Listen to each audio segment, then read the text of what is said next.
Hello friends, welcome to લક્ષ્ય education four GPSC. આજે આપણે જોઈ રહ્યા છીએ સિલેબસ ફોર જીપીસીબી જે જીપીએસસીએ બહાર પાડી છે.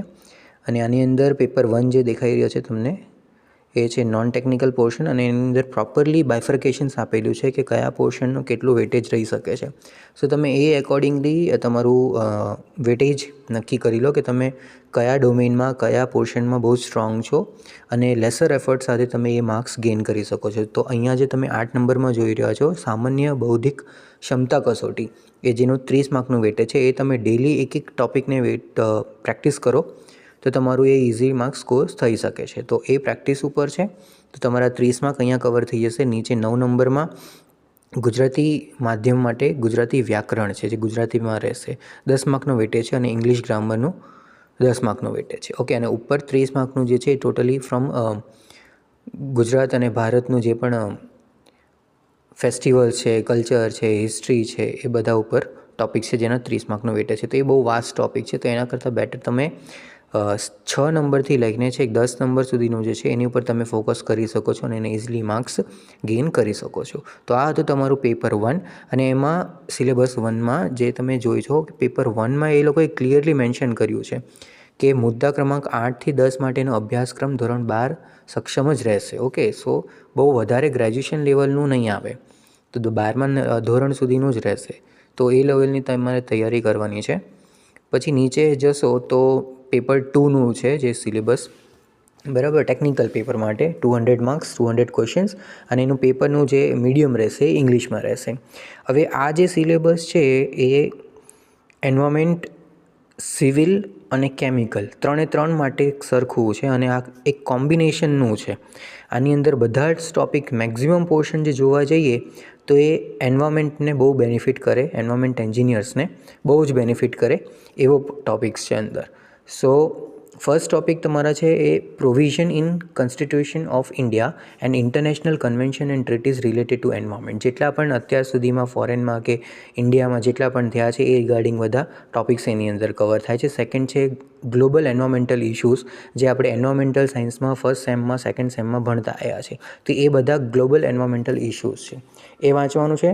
થર્ડ ટૉપિક તમારું હાઇડ્રોસ્ફિયર, ઓરિજિન ઓફ વોટર ને એ બધું આવી જશે, એ પણ કોમન બેઝિક ટૉપિક છે. Okay, then comes your fourth atmosphere. Atmosphere એ ટૉપિક છે. Then non renewable source of energy, renewable source of energy. અહીંયાથી તમારું કોર ટૉપિક્સ બધું ચાલુ થાય છે પોઈન્ટ નંબર 7થી, બરાબર.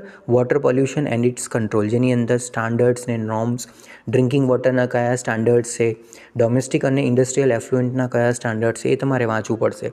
એના પછી સ્ટાન્ડર્ડ્સ પછી વોટર પોલ્યુશન્સ કઈ રીતે થાય છે, ક્લાસિફિકેશન શું છે, મેકેનિઝમ શું છે, કયા કયા માઇક્રોબ્સ એની અંદર ફીડ થાય છે. પોલ્યુશન થયા પછી જે ટ્રીટમેન્ટ છે, યુનિટ ઓપરેશન છે કે પ્રોસેસ છે, કયા પ્રોસેસથી એને ટ્રીટ કરી શકે છે, એડવાન્સ પ્રોસેસ કયા કયા છે, એના રિગાર્ડિંગમાં વાત થઈ છે. અને મોડ ઓફ એફ્લુએન્ટ ડિસ્પોઝલ્સ, ટ્રીટમેન્ટ થયા પછી એને ડિસ્પોઝ કઈ રીતે તમે કરશો ફાઇનલી. અને એના માટે જે પણ લીગલ છે, જે જીપીસીબી, સીપીસીબી અને એન્વાયરમેન્ટલ લોઝ પ્રમાણે બનાવ્યું છે, વોટર એક્ટ 1974, અને એમાં જેટલા પણ અમેન્ડમેન્ટ્સ થયા છે એ બધા ટૉપિક્સ આની અંદર કવર થાય છે પોઈન્ટ નંબર 7ની અંદર.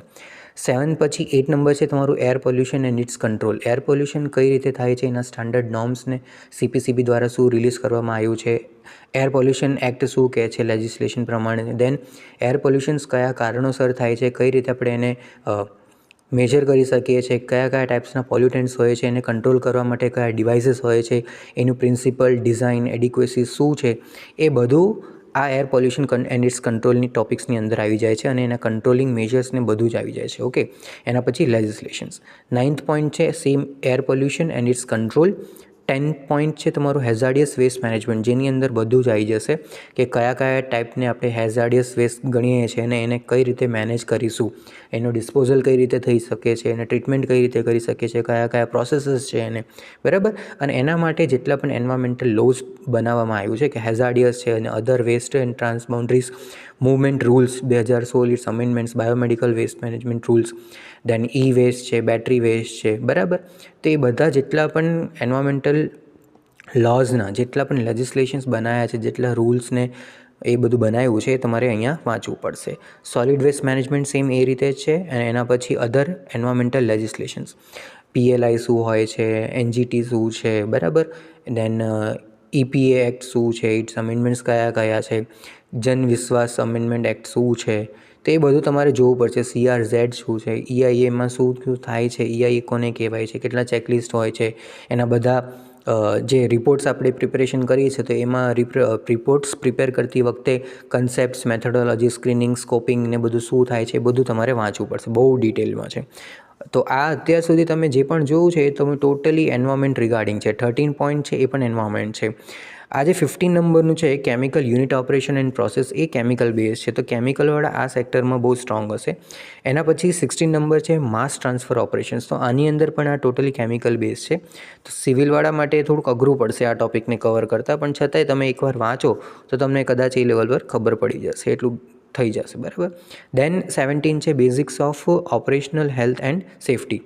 સો ઓક્યુપેશનલ હેલ્થ એન્ડ સેફ્ટી એટલે એ વસ્તુ પણ તમારે અહીંયા ક્વેશ્ચનમાં પૂછાશે. અને એની અંદર એ લોકોએ ડાયરેક્ટ બહુ મેજર ટોપિક્સ બધા મૂકી દીધા છે કે કયા કયા ઓક્યુપેશનલ હેઝાર્ડ્સ ને એન્વાયરમેન્ટલ ડિઝીઝીસ છે, હેઝાર્ડ આઇડેન્ટિફિકેશન્સ કઈ રીતે કરી શકીએ છીએ, એના પછી રિસ્ક એસેસમેન્ટ ને સેફ્ટી મેનેજમેન્ટ, અને લાસ્ટમાં જે ટોપિક છે એ current trends and recent advancement in the about fields. તો કયા કયા અત્યાર સુધીમાં કરંટ છે એ બધું તમારે જોવું પડશે. તો આ હતું તમારું પેપર 1 અને પેપર 2નું complete descriptions of the syllabus. આગળના આવનારા દિવસોમાં આપણે સિલેબસ રિગાર્ડિંગ અને સિલેબસથી લઈને આપણે બધા જ ટૉપિક્સ ધીમે ધીમે કરીને કવર કરવાનું ચાલુ કરીશું. મેજર પોર્શન્સ આપણે ટેકનિકલથી ચાલુ કરીશું.